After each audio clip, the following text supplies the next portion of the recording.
হেফাজতে ইসলাম প্রধানমন্ত্রীর কাছে ৯টি দাবি করেছে। এর মধ্যে একটা থেকে আর একটা মারাত্মক দাবি, মানে রাষ্ট্রের কিছু উন্নতি হবে, কোন সংকটের সমাধান কিভাবে হবে।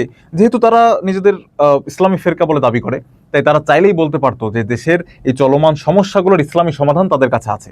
এই দাবিগুলো গ্রহণ করেন, কিন্তু না, ওনাদের কথা হলো ওনাদের পকেট ভারী হবে, সেরকম কিছু দাবি মানতে হবে।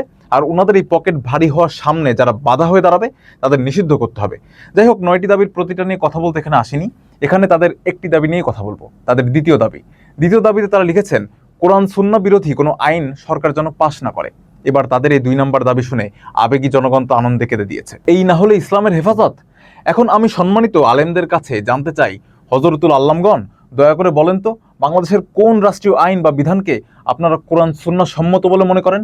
আমাদের সংবিধানটাই তো মানুষের তৈরি, ব্রিটিশ আমল থেকে এটাই চলে আসতেছে। আল্লাহ বলেছেন যে তোমরা নিজেদের বানানো বিধান, নিজেদের খেয়াল খুশির বিধান, নিজেদের মস্তিষ্ক প্রসূত বিধান অনুসরণ করো না, তাহলে আর তোমাদের ইলা আল্লাহ থাকে না। কিন্তু আপনারা কি করেছেন? আল্লাহ একটা ব্যবস্থা দিয়ে রেখেছেন, আপনারা সেটাকে না মেনে ওই ব্রিটিশদের বানানো সিস্টেমটাকে মেনে নিলেন। ব্রিটিশরা যাওয়ার পরে কি করলেন? পাকিস্তানকে আলাদা করে ফেললেন। কিসের দোহাই দিয়ে? মুসলমানিত্বের দোহাই দিয়ে। তাহলে এত মুসলমানিত্ব যদি আপনাদের মধ্যে ছিল, তবে আল্লাহর বিধান কায়েম করলেন না কেন? কেন গণতন্ত্রের ধার ধারলেন? এই গণতন্ত্রের কামড়ির কারণে পরবর্তীতে ২ পাকিস্তান আলাদা হয়েছে। তারপরে কি করেছেন? আজকে বাংলাদেশ স্বাধীন হয়েছে ৫৫ বছর।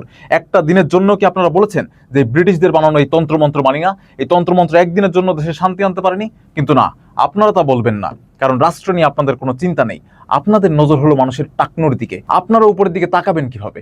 আপনাদের কাজ হলো সাধারণ অজ্ঞ এই জাতিকে আরো গণ্ডমূর্খ বানানো। শুধু ফতোয়ার বয়ান দেবেন আর তাই দিয়ে পেট চালাবেন। ফতোয়া তো অরিজিনাল না, যে ফতোয়া আপনাদের ভাত নষ্ট হবে সেই ফতোয়াগুলো আলমিরাতে উঠায় রাখছেন, না হলে তো ব্যবসা বন্ধ হয়ে যাবে। আলমিরা থেকে ফতোয়ার কিতাব বের করেন, প্রশ্নের উত্তর দেন।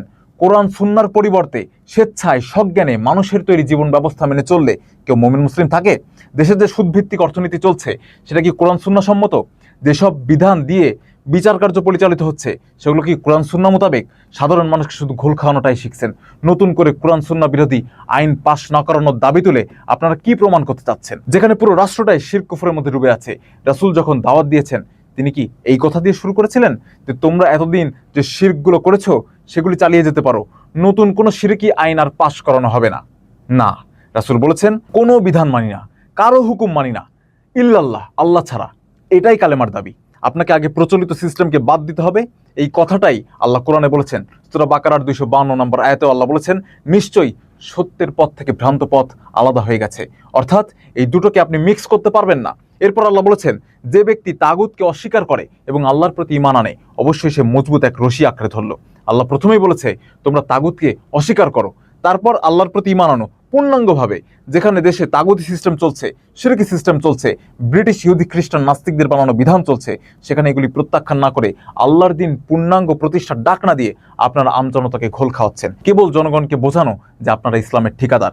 কিন্তু এই ধান্দাবাজি বেশি দিন টিকবে না। সত্য পথ ভ্রান্ত পথ থেকে আলাদা হয়ে গেছে।